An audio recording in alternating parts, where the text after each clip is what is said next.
Assalamualaikum warahmatullahi wabarakatuh. Kami dari kelompok 1 yang beranggotakan Horidatul Bahiyah, Atini Hasanah, Della Karisma Ramadhani, dan Fauzia Rahmawati akan membahas konsep kurikulum. Definisi kurikulum.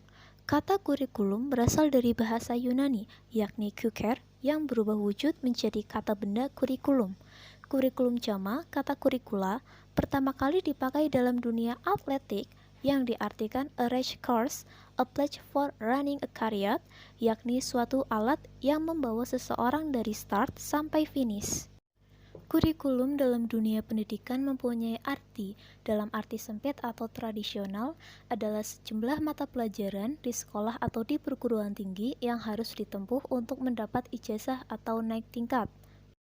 Menurut Caster V, good curriculum adalah sekumpulan mata pelajaran atau sekuen yang bersifat sistematis yang diperlukan untuk lulus atau mendapatkan ijazah dalam bidang studi pokok tersebut. Sedangkan menurut Robert Chase, kurikulum adalah serangkaian mata pelajaran yang harus dipelajari dan dikuasai. Agar dapat diketahui posisi dan fungsi kurikulum dalam sistem pendidikan, berikut merupakan definisi kurikulum dari berbagai sumber, yaitu yang pertama ada Ronald Down. Menurutnya, kurikulum meliputi semua pengalaman yang disajikan murid di bawah bantuan atau bimbingan guru. Yang kedua ada William B. Ragan, kurikulum adalah semua pengalaman murid di bawah tanggung jawab sekolah. Selanjutnya yang ketiga ada Harold Spears, kurikulum tersusun dari semua pengalaman murid yang bersifat aktual di bawah bimbingan sekolah. Mata pelajaran yang ada hanya sebagian kecil dari program kurikulum. Keempat ada Harold B. Alberti dan Elsie J. Alberti. Kurikulum adalah segala kegiatan yang dilaksanakan sekolah bagi murid-murid. Yang kelima ada Grayson. Kurikulum adalah suatu perencanaan untuk mendapatkan keluaran atau outcomes yang diharapkan dari suatu pembelajaran.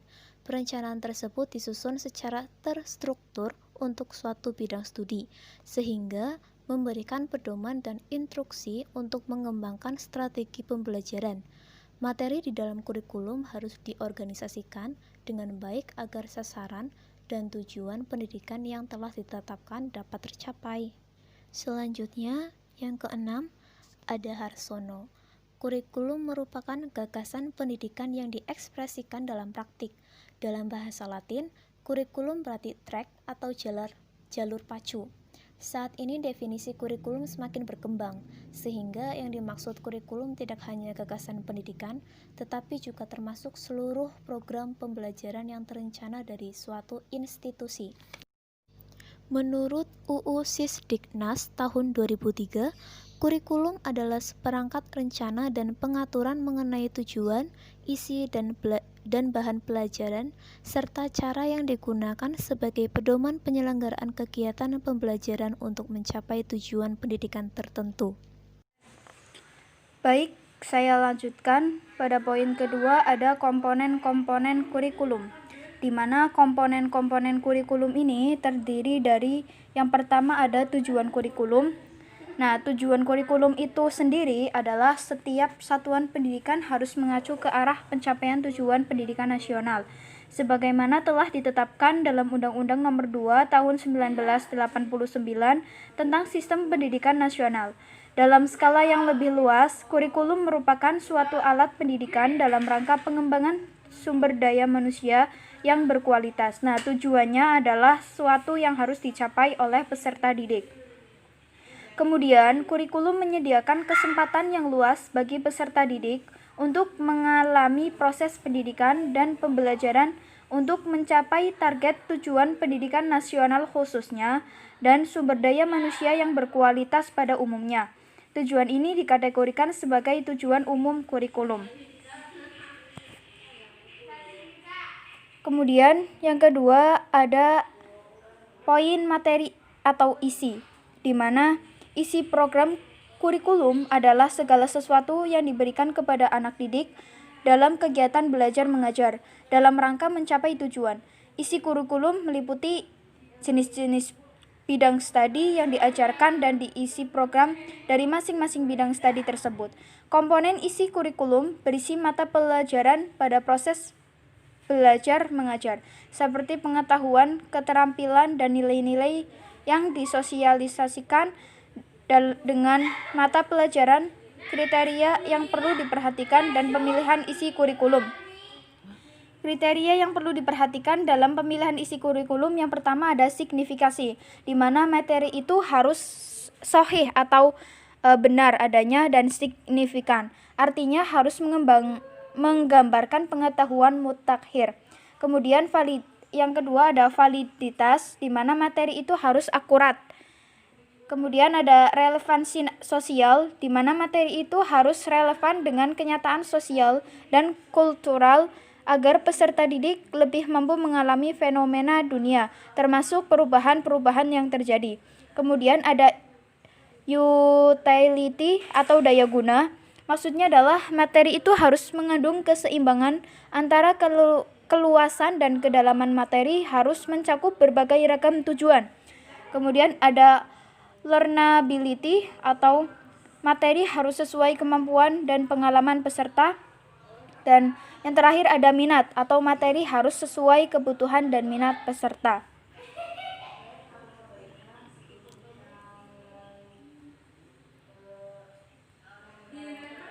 Dan poin yang ketiga itu ada metode dalam kurikulum. Nah, metode ini adalah cara yang digunakan untuk menyampaikan materi pembelajaran dalam upaya mencapai tujuan kurikulum. Dalam hubungan ini ada 3 alternatif pendekatan yang dapat digunakan, yaitu yang pertama ada pendekatan yang berpusat pada pelajaran, kemudian ada pendekatan yang berpusat pada siswa, dan yang ketiga ada pendekatan yang berorientasi pada kehidupan masyarakat. Nah, yang pertama ada pendekatan yang berpusat pada pembelajaran. Maksudnya adalah di mana materi pembelajaran terutama bersumber dari mata ajaran atau mata pelajaran. Penyampaiannya dilakukan melalui komunikasi antara guru dan siswa. Guru sebagai penyampai pesan atau komunikasi, siswa sebagai penerima pesan. Bahan pelajaran adalah pesan itu sendiri. Dalam rangkaian komunikasi tersebut dapat digunakan sebagai metode pengajaran. Kemudian yang kedua ada pendekatan yang berpusat pada siswa, di mana pembelajaran dilaksanakan berdasarkan kebutuhan, minat, dan kemampuan siswa. Dalam pendekatan itu, lebih banyak digunakan metode dalam rangka individualisasi pembelajaran, seperti belajar mandiri, belajar amodular, paket belajar, dan sebagainya. Kemudian yang ketiga ada pendekatan yang berorientasi pada kehidupan masyarakat, di mana pendekatan ini bertujuan mengintegrasikan sekolah dan masyarakat dan untuk memperbaiki kehidupan masyarakat. Prosedur yang ditempuh ialah dengan mengandung masyarakat sekolah atau siswa berkunjung ke masyarakat. Metode yang digunakan terdiri dari karya wisata, narasumber, kerja pengalaman, survei, proyek pengabdian atau pelayanan masyarakat, dan berkemah serta unit. Nah, kemudian ada poin yang keempat ada organisasi kurikulum, di mana organisasi kurikulum itu terdiri dari beberapa bentuk, yang masing-masing itu memiliki ciri-ciri tersendiri. Yang pertama ada mata pelajaran terpisah atau isolated subject. Kemudian yang kedua ada mata ajaran berkorelasi atau correlated. Kemudian yang ketiga ada bidang studi atau broad field. Kemudian ada program yang berpusat pada anak atau children centered program. Kemudian ada core program. Core ini artinya adalah inti atau pusat. Core program adalah suatu program yang berupa unit atau masalah. Kemudian ada electric program, di mana electric program adalah suatu program yang mencari keseimbangan antara organisasi kurikulum yang berpusat pada mata pelajaran dan berpusat pada peserta didik. Caranya ialah memilih unsur-unsur yang dianggap baik yang terdapat pada kedua organisasi tersebut. Kemudian unsur-unsur itu diintegrasikan menjadi suatu program. Hal yang berkaitan dengan segala sesuatu dengan yang ada dalam sekolah seperti administrasi sekolah dan berkaitan dengan hal yang ada di sekolah. Kemudian yang ke-6 ada evaluasi, di mana evaluasi ini merupakan suatu komponen kurikulum karena kurikulum ialah pedoman penyelenggaraan kegiatan belajar mengajar. Dengan evaluasi dapat diperoleh informasi yang akurat tentang penyelenggaraan pembelajaran dan keberhasilan belajar mahasiswa atau siswa. Berdasarkan informasi itu dapat dibuat keputusan tentang kurikulum itu sendiri, pembelajaran, kesulitan dan upaya bimbingan yang perlu dilakukan.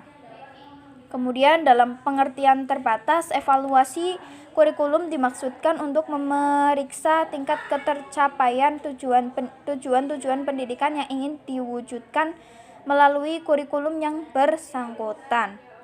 Sedangkan dalam pengertian yang lebih luas, evaluasi kurikulum dimaksudkan untuk memeriksa kinerja kurikulum secara keseluruhan ditinjau dari berbagai kriteria. Nah, untuk evaluasi ini merupakan komponen yang penting untuk melihat keberhasilan pencapaian tujuan. Kemudian evaluasi sebagai alat untuk melihat keberhasilan dapat dikelompokkan di dalam dua jenis, yaitu tes dan non-tes.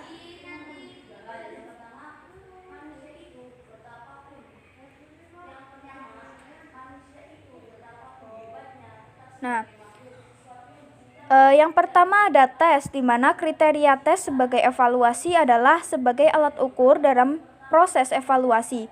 Tes harus memiliki dua kriteria, yaitu kriteria validitas dan reliabilitas. Nah, untuk jenis-jenis tesnya, itu ada tes hasil belajar dapat dibedakan atas beberapa jenis berdasarkan jumlah peserta. Tes hasil belajar dapat dibedakan menjadi tes kelompok dan tes individu. Dilihat dari cara penyusunannya juga. Tes juga dapat dibedakan menjadi tes buatan guru dan tes standar.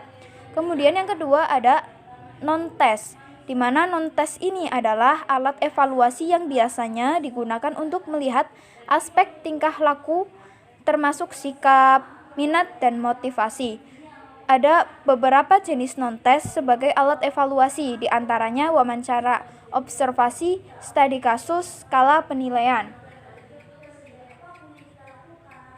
Kemudian ada fungsi kurikulum.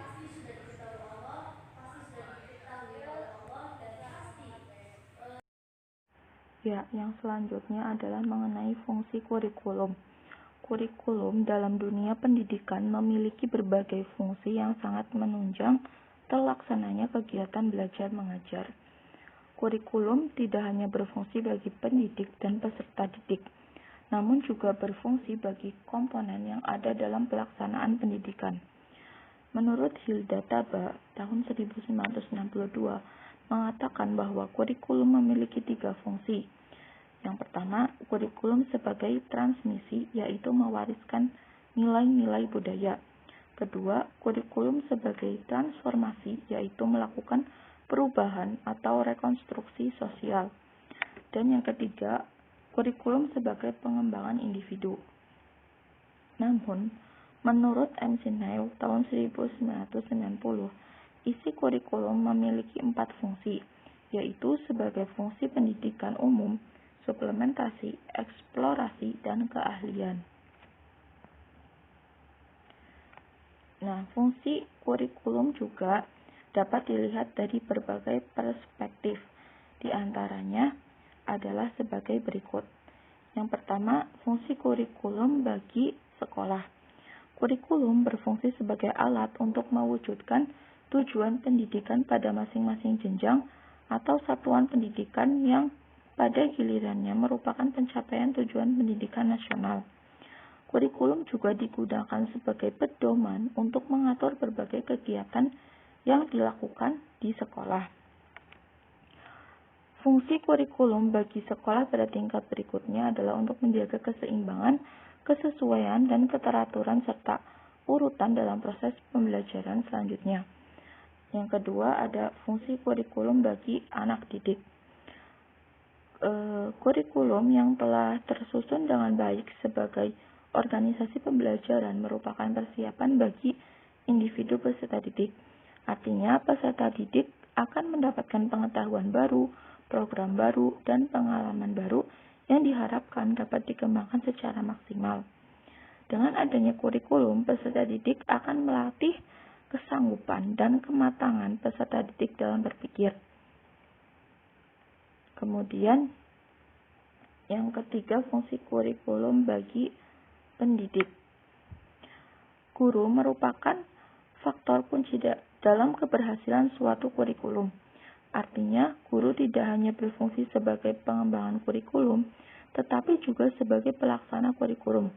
Bagi guru, memahami kurikulum merupakan suatu hal yang mutlak dan harga mati. Karena segala sesuatu yang dikerjakan guru dan disampaikan kepada peserta didik harus sesuai dengan tuntutan kurikulum yang berlaku. Jadi, fungsi kurikulum bagi seorang pendidik atau guru adalah sebagai pedoman kerja dalam menyusun dan mengorganisir pengalaman belajar peserta didik. Namun, di samping itu, para pendidik juga berkewajiban membantu peserta didik dalam menghadapi kesukaran yang ada dalam sebuah kurikulum. Selanjutnya adalah fungsi kurikulum bagi kepala sekolah. Fungsi kurikulum bagi kepala sekolah yaitu sebagai pedoman untuk mengatur dan membimbing kegiatan sehari-hari di sekolah, baik kegiatan intrakurikuler, ataupun ekstrakurikuler. Di samping itu juga kurikulum bagi kepala sekolah sebagai pedoman dalam memperbaiki situasi dan kondisi belajar yang lebih baik, sebagai pedoman dalam memberi bantuan pada pendidik untuk menciptakan dan memperbaiki proses pembelajaran. Bagi kepala sekolah, kurikulum juga berfungsi sebagai supervisi atau pengawasan terhadap kegiatan belajar mengajar. Selanjutnya, fungsi kurikulum bagi masyarakat. Bagi masyarakat, kurikulum dapat memberikan pencerahan dan perluasan wawasan pengetahuan dalam berbagai bidang kehidupan. Melalui kurikulum, masyarakat dapat mengetahui apakah pengetahuan, keterampilan, sikap, dan nilai-nilai yang dibutuhkan relevan atau tidak dengan kurikulum suatu sekolah. Kurikulum juga berfungsi bagi orang tua, yaitu dijadikan bahan untuk memberikan bantuan, bimbingan, dan fasilitas lainnya guna mencapai hasil belajar yang optimal bagi anak-anaknya. Selain itu, dengan adanya kurikulum juga memungkinkan akan terbinanya hubungan yang erat antara sekolah dengan masyarakat. Dan yang terakhir adalah fungsi kurikulum bagi pemakai lulusan atau stakeholder. Dalam seleksi kerja bentuk apapun, tidak akan membawa arti apa-apa jika instansi tersebut tidak mempelajari terlebih dahulu kurikulum yang telah ditempuh oleh para calon tenaga kerja tersebut. Studi kurikulum akan banyak membantu pemakaian lulusan dalam menyeleksi calon tenaga kerja yang handal, energik, bertanggung jawab, jujur, dan ulet. Nah, fungsi kurikulum bagi pemakai lulusan ini adalah agar mereka dapat memberikan kontribusi dalam memperlancar jalannya proses pembelajaran yang membutuhkan jasa mereka. Demikian fungsi dari kurikulum. Baik, saya lanjutkan. Yang selanjutnya yaitu perubahan kurikulum. Perubahan kurikulum adalah suatu kegiatan atau usaha yang disengaja untuk menghasilkan kurikulum baru secara lebih baik, yang didasarkan atas perbedaan satu atau lebih komponen kurikulum dalam dua periode waktu tertentu.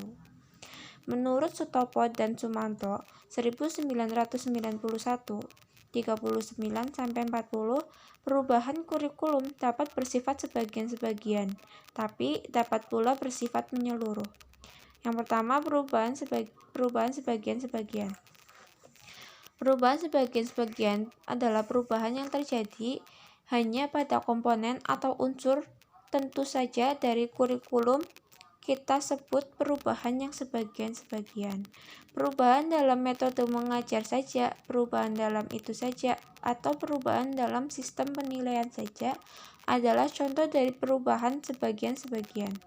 Dalam perubahan sebagian-sebagian ini, dapat terjadi bahwa perubahan yang berlangsung pada komponen yang lain, sebagai contoh, penambahan satu atau lebih bidang studi dalam suatu kurikulum, dapat saja terjadi tanpa membawa perubahan dalam cara atau metode mengajar atau sistem penilaian dalam kurikulum tersebut. Kedua, perubahan menyeluruh.